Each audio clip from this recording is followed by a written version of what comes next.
அஸ்ஸலாமு அலைக்கும் வரஹ்மத்துல்லாஹி வபரகாத்துஹு. தினமும் ஒரு ஹதீஸ்.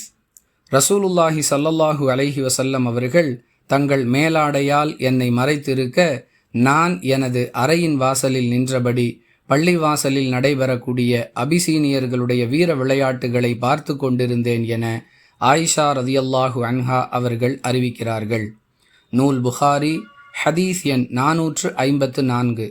அன்பிற்குரிய அல்லாஹுவின் நல்லடியார்களே, விளையாட்டுகளில் ஈடுபடுவது, ஏன் விளையாட்டுகளை பார்ப்பதே குற்றம் என்றெல்லாம் சிலர் பயான் செய்து வருகிறார்கள்.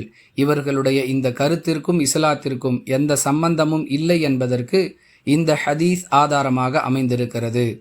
ரசூலுல்லாஹி ஸல்லல்லாஹு அலைஹி வஸல்லம் அவர்கள் தன்னுடன் இருக்கும் நிலையில் அபிசீனியர்களுடைய பள்ளிவாசல் வளாகத்தில் நடைபெற்ற வீர விளையாட்டுகளை ஆயிஷா ரதியல்லாஹு அன்ஹா அவர்கள் கண்டு களித்திருக்கிறார்கள் என்றால், விளையாடுவதோ, விளையாட்டை பார்ப்பதோ, விளையாட்டுகளை ஏற்பாடு செய்வதோ, விளையாட்டிற்கு பரிசளிப்பதோ, விளையாட்டு வீரர்களை ஊக்குவிப்பதோ, விளையாட்டுகளின் மூலமாக தற்காப்பு பயிற்சியை மேற்கொள்வதோ மார்க்க ரீதியாக எந்த வகையிலும் குற்றமல்ல என்பதை இந்த ஹதீஸிலிருந்து அறிந்து கொள்கிறோம்.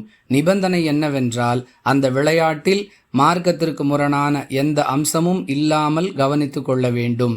அதாவது மற்றவர்களுக்கு பாதிப்பை ஏற்படுத்தக்கூடிய அல்லது எந்தவிதமான பயனையும் ஏற்படுத்தாத அல்லது சூது போன்ற அம்சங்கள் இடம்பெறக்கூடிய விளையாட்டுகளாக அவை இருக்கக்கூடாது என்பதே மார்க்கம் விதிக்கக்கூடிய நிபந்தனை.